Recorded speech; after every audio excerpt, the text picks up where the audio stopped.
Excuse me, हम लोग CID से। सर। क्या हुआ क्या यहाँ पे? सर वो कल रात को मेरे म्यूजिक स्टोर में ताला तोड़कर एक चोर घुस आया था और सर वो केवल एक म्यूजिक बॉक्स के अलावा और कुछ भी चुरा कर नहीं ले गया। एक ही म्यूजिक बॉक्स? उसके अलावा उसने कुछ भी नहीं चुराया? जी मैडम, वो चोर देर रात को आया होगा जब पूरा मार्केट बंद हो जाता है, चारों ओर सुनसान हो जाता है, तभी तो किसी ने कोई आवाज भी नहीं सुनी। हो सकता है शिमोना ने ही वो म्यूजिक बॉक्स चुराया। अच्छा, ये म्यूजिक बॉक्स आपके पास था कब से? सर कल सुबह ही एक सेल्समैन देकर गया था। कल सुबह? जी मैम, उस सेल्समैन ने बतौर सैंपल वो म्यूजिक बॉक्स मेरे पास रखा था और कहा था कि एक म्यूजिक कंपनी ने एक नया आइटम लॉन्च किया है, वो म्यूजिक बॉक्स में कस्टमर को दिखाकर मैं और 20 के ऑर्डर भी ले लूंगा। और उसने कहा कि वो 2 दिन के बाद आएगा ऑर्डर लेने के लिए, तभी वो सैंपल वाला म्यूजिक बॉक्स लेकर जाएगा। सर उसने वो सैंपल पीस बेचने के लिए मना किया था। अब आप ही बताइए मैं उसको क्या जवाब दूंगा। ये सेल्समैन पहले भी आया था आपकी दुकान पर? जी नहीं सर, वो सेल्समैन हमारे लिए नया था, पहले कभी नहीं देखा। यही था? हाँ सर, यही था वो आदमी। Thank you. मुझे लगता है अमन यहाँ सेल्समैन बनकर आया और उसने इस दुकानदार को वो म्यूजिक बॉक्स बतौर सैंपल दिया ताकि ये दुकानदार उसे बेच ना पाए और शिमोना आकर उसे चुरा ले। सर जरूर उस किताब में कोई कोड या मैसेज होगा जिसमें लिखा होगा कोई शिमोना को म्यूजिक बॉक्स इस मार्केट से चुराना है। लेकिन सेंट्रल लाइब्रेरी से सिटी मार्केट से म्यूजिक बॉक्स, ये कोड्स का चक्कर कुछ समझ में नहीं आया।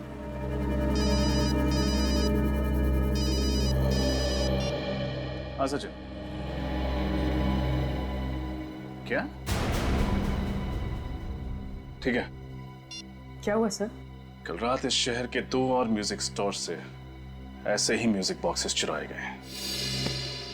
अमन जी का और शहर के जाने माने स्टील बैरन मिस्टर केशवनाथ, इनके बीच क्या रिश्ता था? सर, मिस्टर केशवनाथ अमन सर के क्लाइंट थे और वो अक्सर हमारे ऑफिस में आया करते थे। अमन सर मिस्टर केशवनाथ का लीगल काम संभाल रहे थे जो गुप्त रखा गया था। जी सर, और इसी सिलसिले में एक दिन उनकी बेटी मीनार भी हमारे ऑफिस में आई थी सर। मीनार तुम? मैम, हम लोग यहाँ पे कुछ इम्पोर्टेंट काम कर रहे हैं, प्लीज आप बाहर जाइए। तुम चुप करो और निकलो यहाँ से। और तुम अमन, अगर मेरे पापा को बहकाना बंद नहीं किया ना तो उसका नतीजा बहुत बुरा होगा। मैम, ये आप क्या कर रही हैं? पागल हो गई है क्या आप? मिस्टर अमर केशवनाथ जी का ऐसा कौन सा गुप्त काम संभाल रहे थे जिसकी वजह से मिसेस मीनार को उन्हें जान से मारने की धमकी देनी पड़ी? सर हमें वाकई में कुछ नहीं पता क्योंकि अमन सर मिस्टर केशवनाथ का काम खुद संभालते थे। हाँ सर, और इस केस के बारे में उन्होंने मुझे भी कुछ नहीं बताया सर। सर। हाँ बेटी। सर केशवनाथ जी के कोई भी लीगल पेपर्स इस ऑफिस में नहीं है, मगर सर ये मिसेस मीनार को अमन पे इतना गुस्सा क्यों आया? और सर ये अमन फार्म हाउस में लगी आग के सिर्फ एक गवाह थे या वो जानते थे कि आग लगने से पहले वहां क्या हुआ था? ये तो केशवनाथ जी के फार्म हाउस पे जाके ही पता चलेगा। जरा मिसेस मीनार को भी वहां बुलवाओ।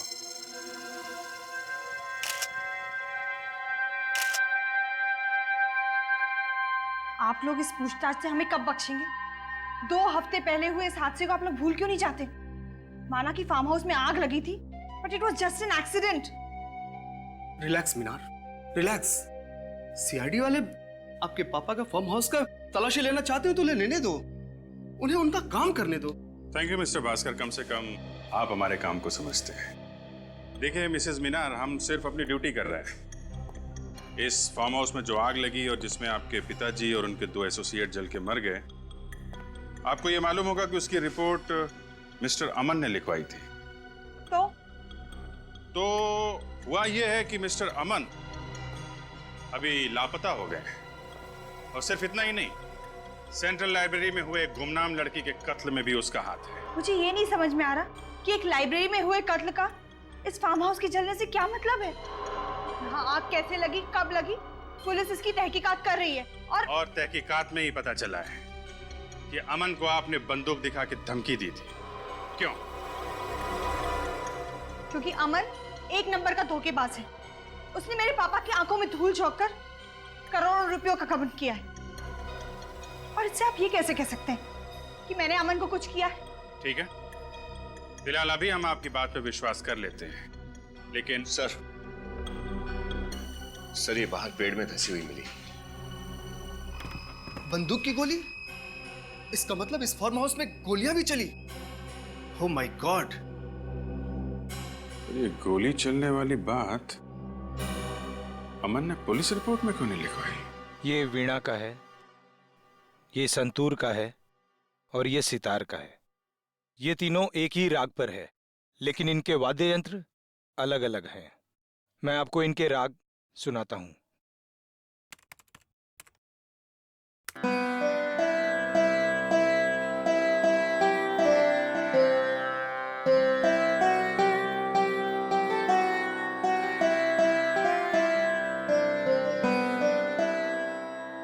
ये वीणा था, अब आप संतूर सुनिए।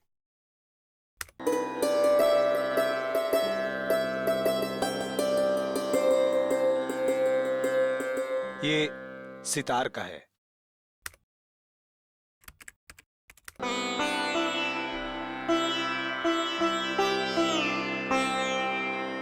कहीं इन नोट्स में कुछ छुपा हुआ संदेश तो नहीं है, कोई हिडन मैसेज? नहीं नहीं, ये तो शुद्ध संगीत है। अब आपके वक्त और आपकी मदद के लिए शुक्रिया। नमस्कार। ये अमन तो एक वकील है ना, तो भला एक वकील शिमोना को शास्त्रीय संगीत के जरिए अपना मैसेज क्यों भेजेगा? सर, और शिमोना ने वही म्यूजिक बॉक्सेस चुराए हैं जिसपे ये एक ही राग 3 अलग अलग म्यूजिकल इंस्ट्रूमेंट्स पे बजाए गए हैं। सर हो सकता है कि इन 3 अलग अलग इंस्ट्रूमेंट से बजाया गया राग किसी व्यक्ति या किसी जगह के बारे में इशारा कर रहा हो। अब बस ये पता करना है कि संगीत के ये सुर किस जगह या फिर किस इंसान से जुड़े हुए हैं। मिसेस मीनार, अब तो आपको यकीन हो गया होगा कि फार्म हाउस में आग लगना कोई हादसा नहीं था। यहाँ पे गोलियां चली थी, गोलियां। सर। हाँ बेटी। सर, पुलिस की फॉरेंसिक रिपोर्ट के मुताबिक उस वक्त यहाँ पे जो थे वो सब आग में जल के राख हो गए थे, और उनकी बाकी बची जो हड्डियां हैं वो अभी भी उन्हीं के लैब में है। तो एक काम करो, उन हड्डियों को अपने फॉरेंसिक लैब में भिजवा दो, डॉक्टर साळुंखे के पास। Yes sir. What nonsense! मुझे अपने पापा का अंतिम संस्कार करना है। देखिए मैडम, पहले हमें ये पता लगाना है कि एग्जैक्टली यहाँ पे हुआ क्या था, फिर आपके पिता की हड्डियों की शिनाख्त भी अभी बाकी है, तब तक आपको इंतजार करना ही पड़ेगा। सर ये देखिए क्या मिला, साइड से थोड़ा जला हुआ।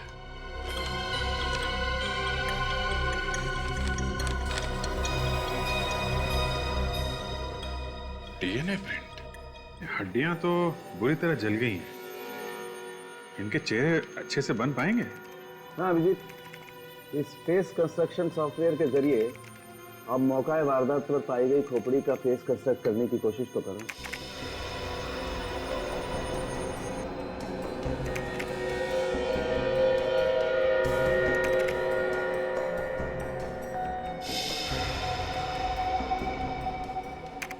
ये देखो, इसमें कोई भी केशवनाथ जी या शिमोना जैसा नहीं दिखता, लेकिन ये तो प्रणय है। यानी कि प्रणय वाकई में उस रात जल के मर गया था? नहीं प्रणय, प्रणय की मौत गोली लगने की वजह से हुई। और ये दोनों कौन है? मेरे जरा इन लोगों को बुला के लो। आइए।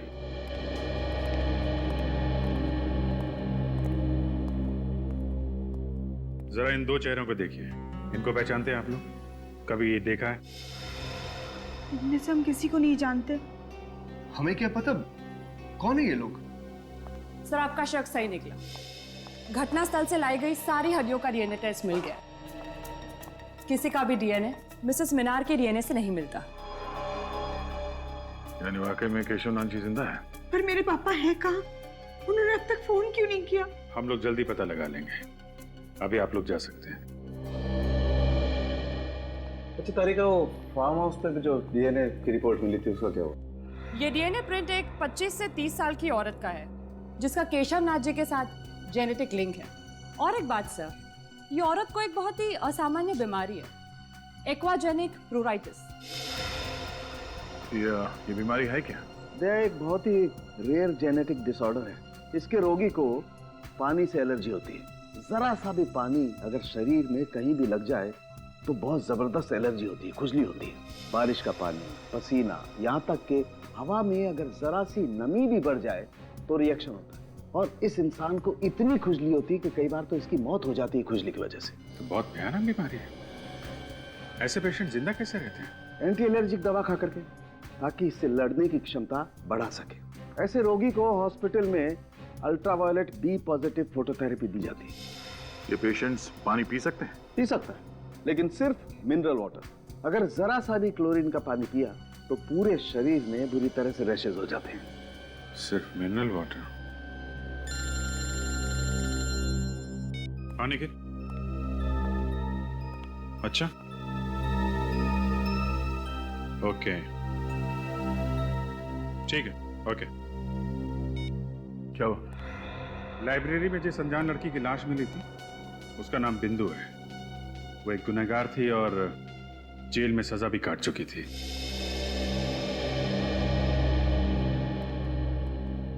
सीआईडी मुंबई टीम से आपसे सुबह फोन पे बात हुई थी। यस सर, बैठिए ना। जी नहीं, इट्स ओके। आपको बिंदु के बारे में जानकारी चाहिए ना? जी हाँ। क्या बता सकते हैं आप बिंदु के बारे में? ये तो आपको किमी ही बता सकती है। किमी? कौन किमी? किमी और बिंदु दोनों एक ही सेल में थी और दोनों एक ही दिन रिहा हो गए।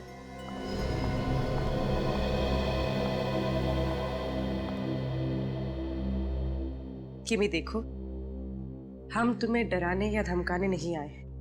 हम बस ये जानने आए हैं कि तुम बिंदु के बारे में क्या जानती हो। वो बिंदु क्या?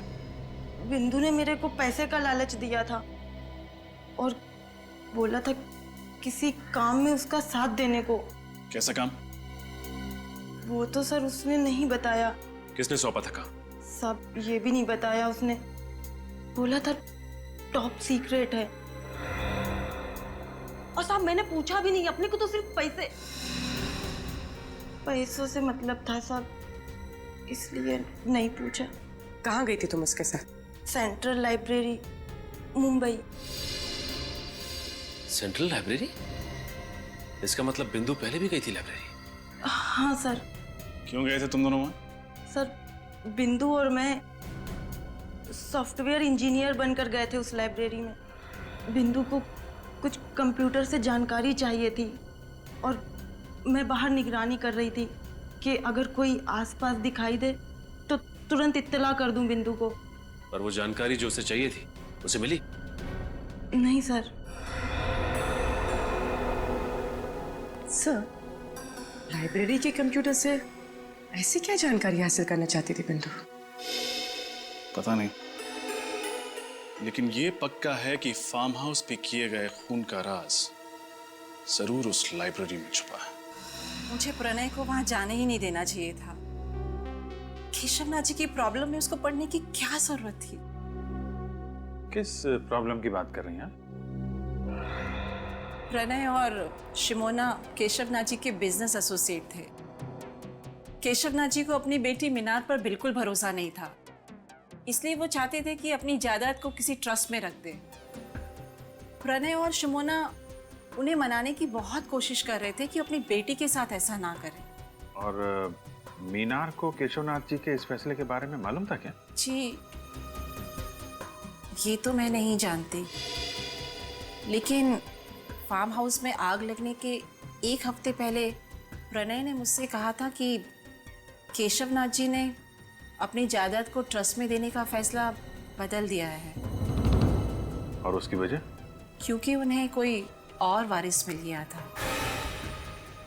नया वारिस? हाँ, केशवनाथ जी को वसीयत बनाने से पहले उसके बारे में कुछ कंफर्म करना था। ये डीएनए प्रिंट एक 25 से 30 साल की औरत का है जिसका केशवनाथ जी के साथ जेनेटिक लिंक है। इसका मतलब वो डीएनए प्रिंट उस दूसरी लड़की का था जिसे केशवनाथ जी अपनी जायदाद का वारिस बनाना चाहते थे। क्या प्रणव जी ने उस नए वारिस का नाम बताया था आपको? यही पता करने के लिए तो वो फार्म हाउस गए थे उस दिन। लेकिन फिर वापस ही नहीं आए। मतलब ये सारा केस केशवनाथ जी की जायदाद से जुड़ा हुआ है, जो अपनी बेटी को नहीं बल्कि किसी और रिश्तेदार को देना चाहता है। और वो डीएनए प्रिंट जो केशवनाथ जी के जले हुए फार्म हाउस से मिले, वो उसी रिश्तेदार के होंगे। किसी के डीएनए प्रिंट मिलने से ये कैसे साबित होगा कि वो केशवनाथ जी के रिश्तेदार के हैं? सूरज, इंसान दो ही वजह से डीएनए टेस्ट करवाता है, या तो उसे रिश्ता साबित करना होता है, या फिर बीमारी के बारे में, जेनेटिक बीमारी के बारे में पता करना होता है। लगता तो यही है कि केशवनाथ जी ने डीएनए टेस्ट के जरिए रिश्तेदारों की पहचान करने की कोशिश की है। हमें ये कैसे पता चलेगा कि वो डीएनए प्रिंट किस रिश्तेदार का है? किमी बता रही थी कि बिंदु और वो जब जेल से छूटी तो दोनों सेंट्रल लाइब्रेरी में गई थी उस कंप्यूटर से कुछ इंफॉर्मेशन निकालने के लिए। सर, इसका मतलब वो 25-30 साल की लड़की जिसे डीएनए रिपोर्ट के मुताबिक पानी की एलर्जी है, वो इसी लाइब्रेरी में काम करती है। एग्जैक्टली। मतलब सर, हमें ना सिर्फ केशवनाथ जी, अमन और शिमोना को खोजना है, बल्कि लाइब्रेरी में काम करने वाले उस गुमनाम वारिस का भी पता लगाना है। ये केशवनाथ जी, अमन और शिमोना को ढूंढेंगे कैसे? रेडी, भले उन तीनों के मोबाइल फोन बंद हो, भले उनके बैंक अकाउंट में कोई लेन देन ना हो, लेकिन हर चीज के लिए पैसा तो लगता ही है। कोई ना कोई तो उन्हें पैसे भेजता ही होगा। बस उन्हें ढूंढ लेंगे। लेकिन कौन सर? केशवनाथ जी और शिमोना के जान पहचान वालों के मुताबिक वो दोनों मर चुके हैं।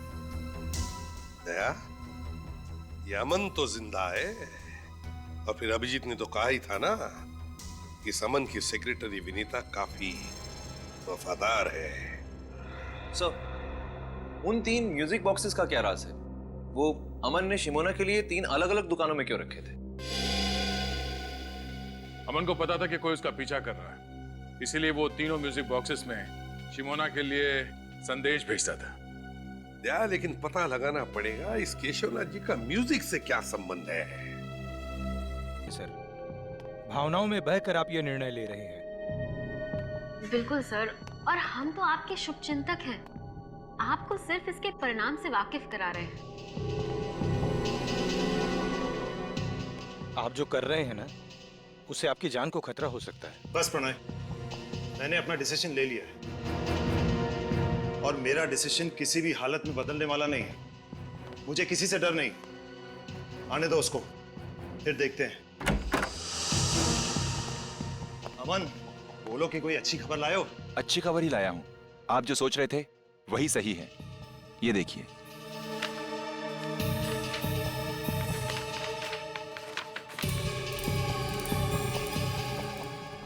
शिमोना, वो कागजात देना। जी। पेन।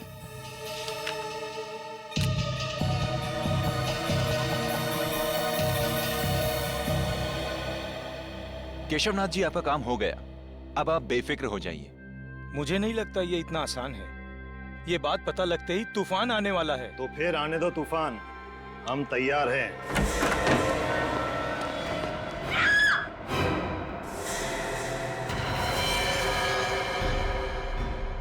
तुम्हें चेतावनी दी गई थी मिस्टर केशव, और चेतावनी सिर्फ एक बार दी जाती है, अगली बार तो सिर्फ गोली।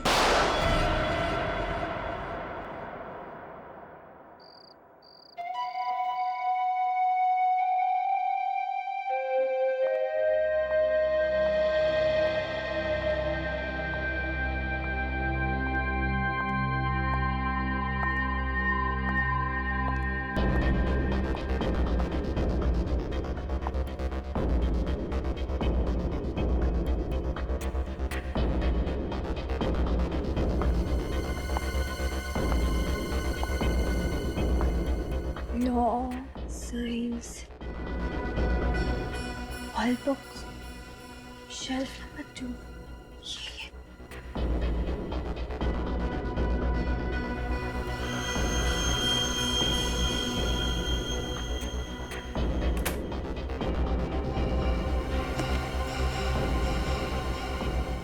The World Atlas and Encyclopedia, यही बुक है।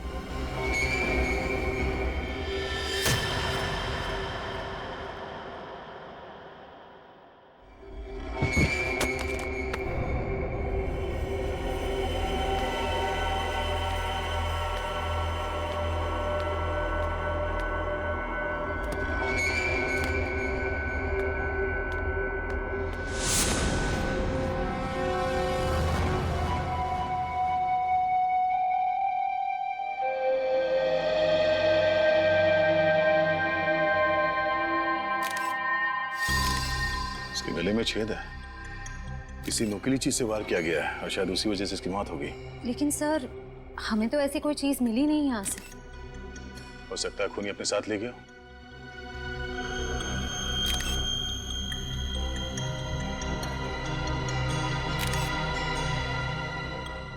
सर, कोई मोबाइल, कोई आईडी कार्ड नहीं है। सर, एक मिनट।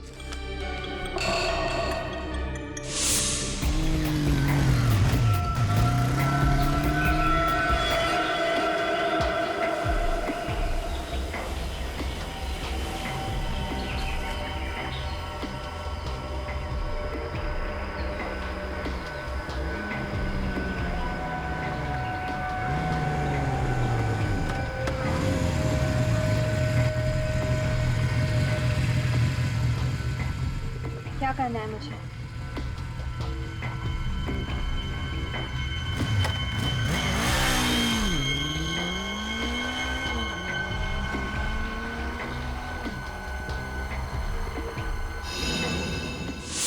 ये चिट्ठी इसकी जेब से मिली है। सेंट्रल लाइब्रेरी, तीसरा माला, शेल्फ नंबर 2। ये लड़की रात के 1:30 बजे वर्ल्ड एटलस बुक लेने के लिए आई थी यहाँ पे। क्यों? हाँ सर, और सर वो किताब यहाँ से गायब भी है। ओह, बड़ी अजीब बात है। रात के 1:30 बजे ये लड़की यहाँ वर्ल्ड एटलस बुक लेने आती है और उसी की मौत हो जाती है, और वो बुक भी यहाँ से गायब है।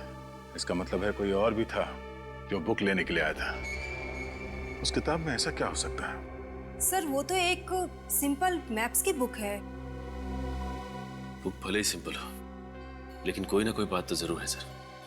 लगता है उस बुक के साथ छेड़छाड़ की गई होगी। सचिन, बाहर जाके पता करो किसी ने इन लोगों को अंदर बाहर आते जाते देखा है क्या। ये वर्ल्ड एटलस बुक आखिरी बार कौन लेके गया था? सर एक मिनट।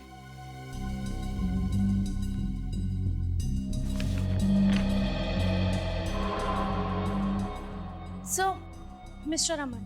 अमन? अमन, बोलो कि कोई अच्छी खबर लायो। ये अमन यहाँ का मेंबर होगा ना? जी सर। जरा उसका एड्रेस देना।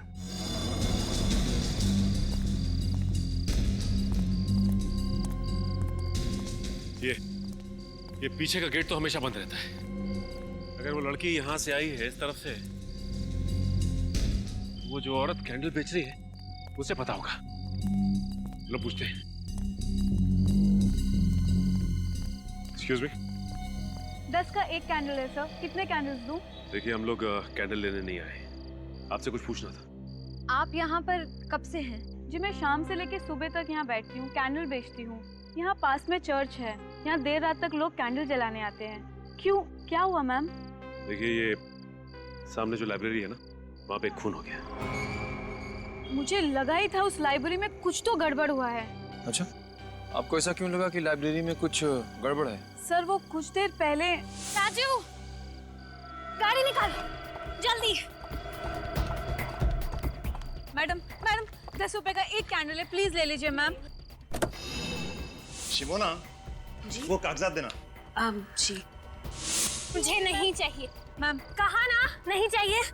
Ma'am please. Driver city market जल्दी। क्या 2 बजे रात को वो सिटी मार्केट जाना चाहती थी? आपने ठीक से सुना था? जी हाँ, मैंने बराबर सुना था। आपने उसका चेहरा तो देखा होगा ना? जी हाँ, मुझे याद है। मिस्टर अमन का यही घर है? जी हाँ। और ये?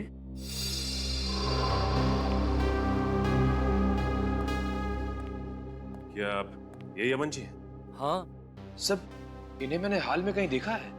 हाँ सर, चेहरा जाना पहचाना लग रहा है, लेकिन याद नहीं आ रहा है कहाँ देखा है सर।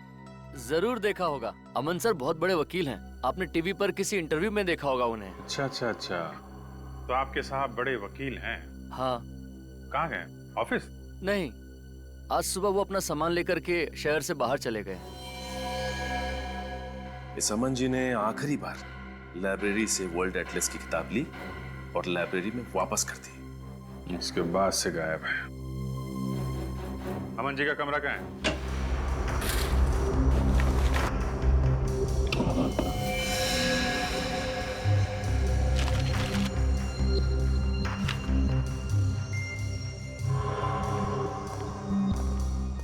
सर अलग अलग देशों के कटे हुए नक्शे मिले हैं।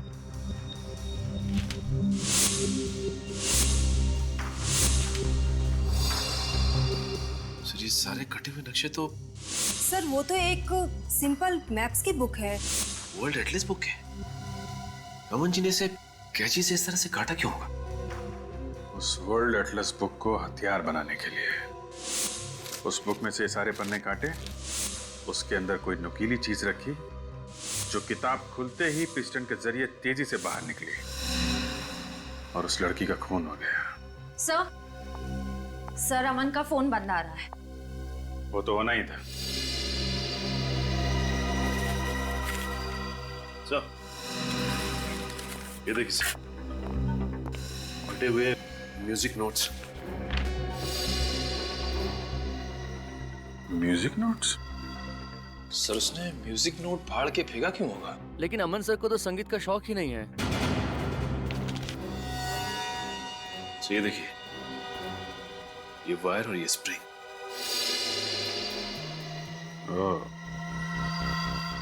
मिस्टर अमन का लाइब्रेरी से वर्ल्ड एटलस बुक का लाना, उसके पन्नों के साथ छेड़छाड़ करना और वापस बुक लाइब्रेरी में रख देना। उसके बाद एक लड़की का लाइब्रेरी में से उसी बुक को लेना और उस बुक से उसका खून हो जाना और मिस्टर अमन का गायब हो जाना। ये कोई इत्तेफाक नहीं है, साजिश है, साजिश। सोची समझी साजिश। रात के 1:30 बजे एक अनजान औरत सेंट्रल लाइब्रेरी में घुसती है और वहां से एक ऐसी किताब उठाती है जिसके अंदर हथियार छुपा के रखा गया था और शायद कोई संदेशा भी। और उसी हथियार से उस अनजान औरत का खून हो जाता है। फिर कोई वो किताब चुरा लेता है, वो भी एक अनजान औरत। सर मुझे ऐसा लगता है कि दोनों औरतों को वर्ल्ड एटलस की जरूरत होगी और बुक एक ही थी, इसलिए दोनों में झगड़ा हो गया। दूसरी वाली औरत ने पहली वाली को मार दिया और बुक ले ली। सर रात के 1:30 बजे एटलस को लेकर दोनों औरतों के बीच में झगड़ा हुआ और एक ने दूसरे को मार दिया। केस खत्म, है ना? वाह। सर अजीब बात यह है कि लाइब्रेरी से किताब चुराने के बाद वो औरत अपने ड्राइवर से कहती है कि वो उसे सिटी मार्केट लेकर जाए। सर इतनी रात में सिटी मार्केट में ना तो कोई दुकान खुली होगी, ना ही कोई कॉफी शॉप। वही तो रजत, वही तो समझ में नहीं आ रहा है कि क्यों। सर ऐसा भी तो हो सकता है कि वो औरत सिटी मार्केट के आसपास ही कहीं रहती हो। नहीं सूरज, अगर ऐसा होता तो वो अपने ड्राइवर से कहती कि हम घर ले चलो। सिटी मार्केट ही क्यों? सिटी मार्केट ही क्यों? उस औरत के बारे में क्या पता चला जिसका लाइब्रेरी में खून हुआ? सर अभी तक तो कुछ पता नहीं चला है। सर उसके लापता होने की भी किसी ने कंप्लेंट दर्ज नहीं करवाई है। हम लोग क्रिमिनल रिकॉर्ड चेक कर रहे हैं। सर ये स्केच बन गया। सर यही वो अनजान औरत है जो बुक लेकर भागी थी। सर इस औरत को मैंने किसी न्यूज में देखा था। सर न्यूज में?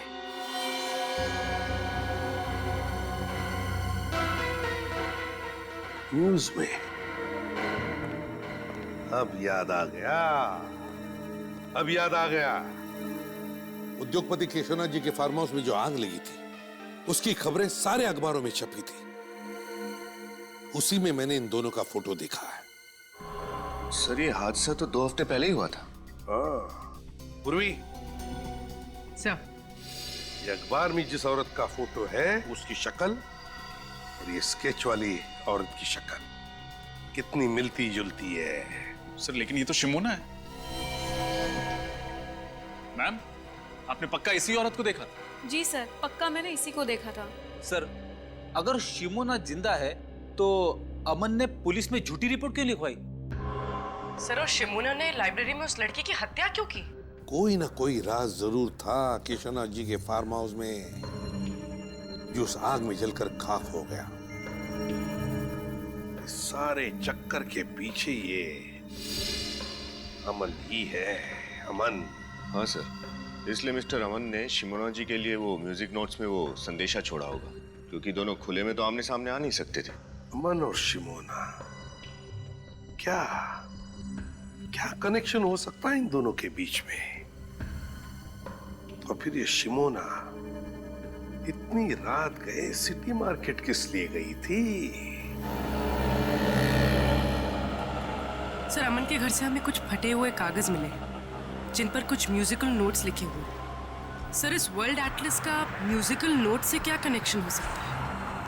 उस वर्ल्ड एटलस में कुछ तो ऐसा होगा जिसकी वजह से शिमोना सीधे इस मार्केट में आ गई। सर, रात के समय लाइब्रेरी से सिटी मार्केट पहुंचने में लगभग 10-15 मिनट लगते हैं। उस कैंडल बेचने वाली औरत ने हमसे कहा था कि उसने शिमोना को 1:45 बजे देखा होगा, तो वो इस मार्केट में 2 बजे तक पहुंच गई होगी। हाँ, लेकिन उस समय तो मार्केट बिल्कुल सुनसान रहा। मुझे नहीं लगता कि किसी ने शिमोना को या उसकी गाड़ी को देखा होगा। फिर भी ट्राई करते हैं, हो सकता है किसी ने कुछ देखा हो। तुम इस तरफ पूछो, मैं उस तरफ के दुकानदारों से पूछता हूँ।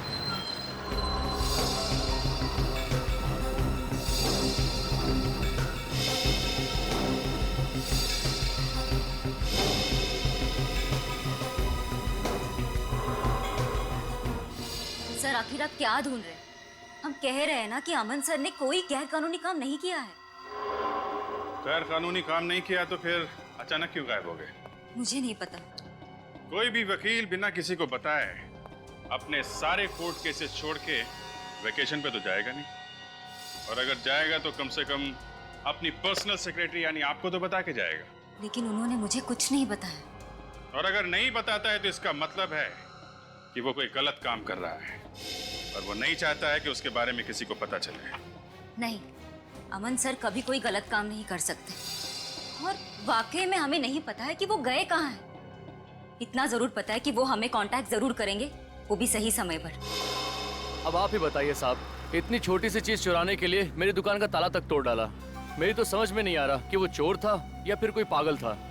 और कुछ तो चोरी नहीं हुआ दुकान से? नहीं साहब, और कुछ तो चोरी नहीं हुआ। चलो ठीक है, आइए मेरे साथ। उर्वी,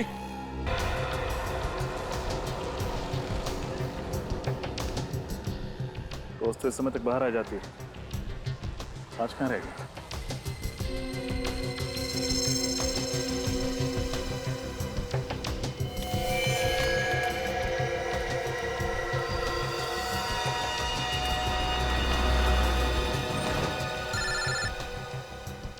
सर, ये पैदल ही आई, शायद ऑटो का वेट करे। अच्छा,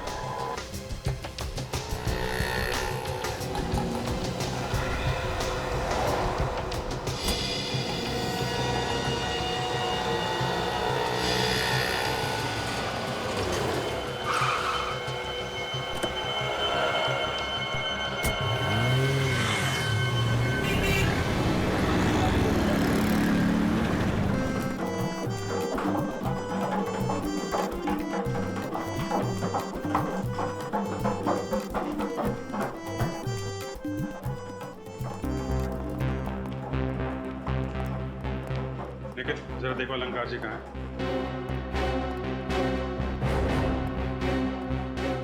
अरे भाई, वो संतूर का क्या हुआ? अलंकार जी। जी? अलंकार जी, हम सीआईडी से हैं और आपसे कुछ पूछताछ करना चाहते हैं। जी पूछिए। इस म्यूजिकल स्कूल को बनाने वाले केशवनाथ जी के फार्म हाउस में जिस दिन आग लगी, उस दिन वो आपसे 2 बार मिलने आए थे, क्या ये सच है? जी हाँ, ये बात सच है। शिमोना यहाँ 3 म्यूजिकल बॉक्सेस लेकर आई थी। कहाँ हैं वो बॉक्सेस? अब उस लड़की का नाम शिमोना है या नहीं मुझे पता नहीं, मैंने तो कभी पहले उसे देखा तक भी नहीं। वो यहाँ बॉक्स लेकर आई थी या नहीं? एक लड़की आई तो थी। केशवनाथ जी और अमन के कहने के मुताबिक मैंने वो बॉक्सेस लेके चेक करके अपने पास रख ली। हमें वो बॉक्स चेक करना है।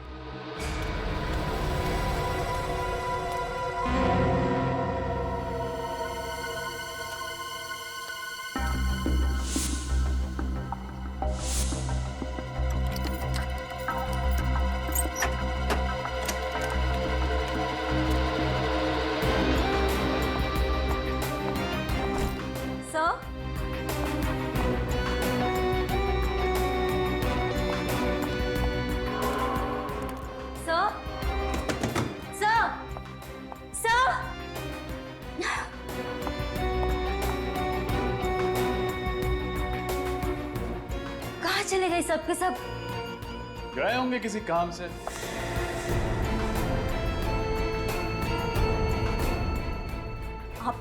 आप लोग यहाँ? जी हाँ, हम लोग यहाँ। क्योंकि हमारा तो काम ही है गुनहगारों को पकड़ना। लेकिन मैं गुनहगार नहीं हूँ। मैं सच में गुनहगार नहीं हूँ। कुछ नहीं किया है मैंने। गोली मत चलाना प्लीज। बंदूक नीचे रखो। बहुत डर लगता है मुझे बंदूक। और झूठ बोलने से डर नहीं लगता? मुझे माफ कर दो सर। मैंने झूठ कहा था कि मैं अमन सर के बारे में कुछ नहीं जानती। मैं तो सिर्फ उनके ऑर्डर्स को फॉलो कर रही थी। अमन सर, मिस्टर केशवनाथ और शुमोना मैडम यही छुपे हुए थे। इसका मतलब ये तीनों इस षड्यंत्र में मिले हुए थे। तुम्हारे पास अमन और शिमोना का नंबर होगा? हाँ सर। फोन लगाओ, पूछो कहाँ है।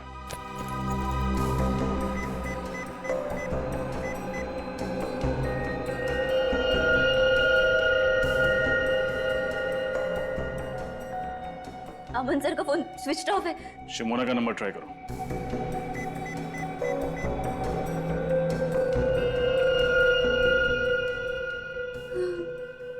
उनका फोन भी बंद है।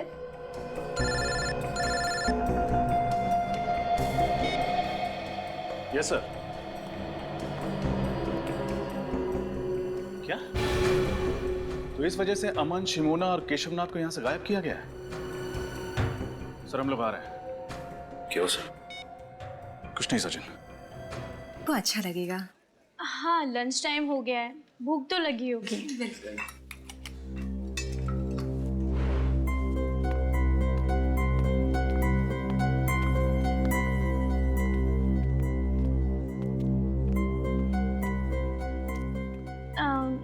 Excuse me. हाय, मेरा नाम नैना है। चलो साथ में लंच करते हैं। दीप्ति,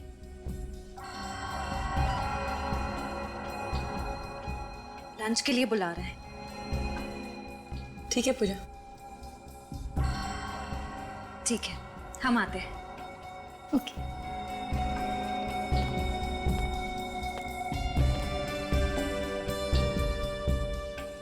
ये लाइब्रेरी बहुत बड़ी है। एक्स्ट्रा स्टाफ की जरूरत नहीं थी, फिर भी ट्रस्ट वालों ने तुम दोनों को यहाँ पर जॉब दी। अच्छी बात है। लेकिन हम लोग तो यहाँ बस कुछ ही दिनों के लिए हैं ट्रेनिंग पर।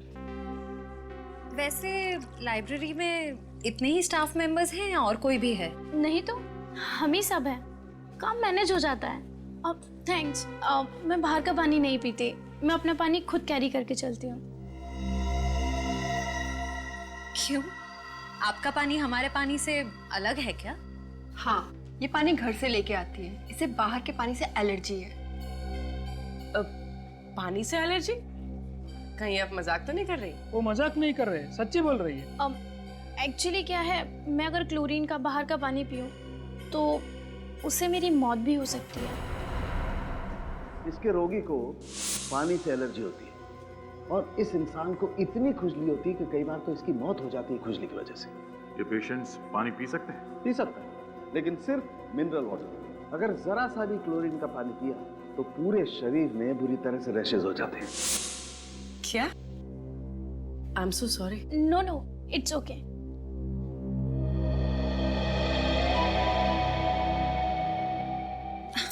अरे मैं तो भूल ही गई। एवरीबडी एक्सक्यूज मी, मैं अभी आई।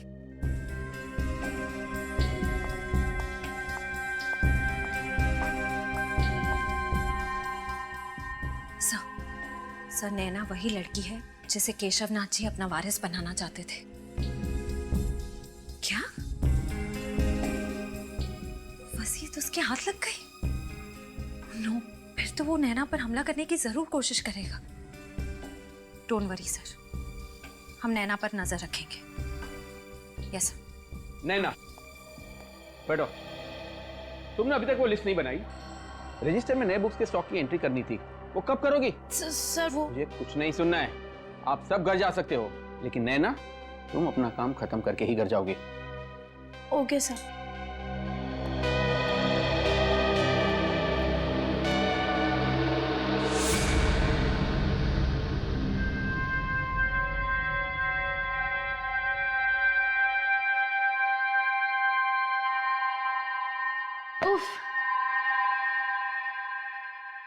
11:30 बज गए। ये भी कोई तरीका है काम करवाने का? ये मैनेजर नहीं हिटलर है, हिटलर। कल ना मैं इसकी लाइब्रेरी की ट्रस्टी से जरूर शिकायत करने वाली हूँ। और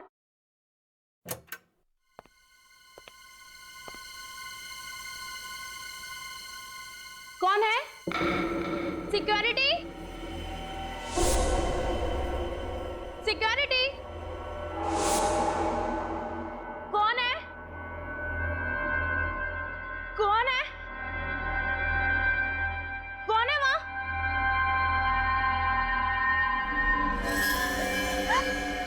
कौन हो तुम?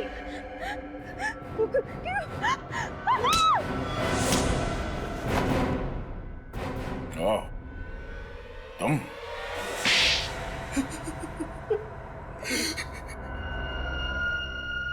मैंने रात दिन इसलिए मेहनत नहीं की थी कि मेरे ससुर जी अपनी सारी जायदाद अपने किसी दूर के रिश्तेदार को खैरात में दे दे। मुझे शर्म आती है तुम्हें अपना दामाद कहते हुए। और आप अपनी सगी बेटी को छोड़कर किसी दूर के रिश्तेदार को अपनी सारी जायदाद कर देते हो, तो क्या अच्छा था? शुरू से बता हुआ क्या? हाँ, मैंने वो 2 गुंडे केशवनाथ जी को फार्म हाउस पर मारने के लिए भेजे थे, मगर वो दोनों उस आग में जलकर राख हो गए। फिर मुझे पता चला अमन मुझसे कुछ छुपा रहा है, इसलिए मैंने उस पर नजर रखना शुरू कर दिया। फिर मुझे पता चला कि केशवनाथ जी और शिमोना उस आग में नहीं जले थे, दोनों बच गए थे। और सब उस व्हील को मुझसे छुपा रहे थे। और अमन को पता चल गया था तुम्हारे इरादों के बारे में, इसलिए उसने खुफिया तरीके से शिमोना को वो वसीयत कहाँ है ये बता दिया। और इसी चक्कर में वो बिंदु मारी गई, जिसे तुमने यहाँ सिर्फ इसलिए भेजा था कि वो ये पता लगाए कि वो रिश्तेदार है कौन जो यहाँ काम करती है ना? केशवनाथ जी के फार्म हाउस में आग किसने लगाई? वो आग मैंने लगाई थी सर, ताकि लोगों को लगे कि केशवनाथ जी और शिमोना और प्रणय उस आग में तीनों जलकर मर गए। अब तुम सारी जिंदगी जेल के सलाखों के पीछे अपने गुनाहों की गिनती करते रहना। मिस्टर अमन, आपने केशवनाथ जी की मदद की, अच्छा काम किया, मगर मदद करने का तरीका गैर कानूनी था। आपने खून किया है बिंदु का, और शिमोना जी आपने इसमें इनका साथ दिया। आप दोनों को भी गिरफ्तार किया जाता है।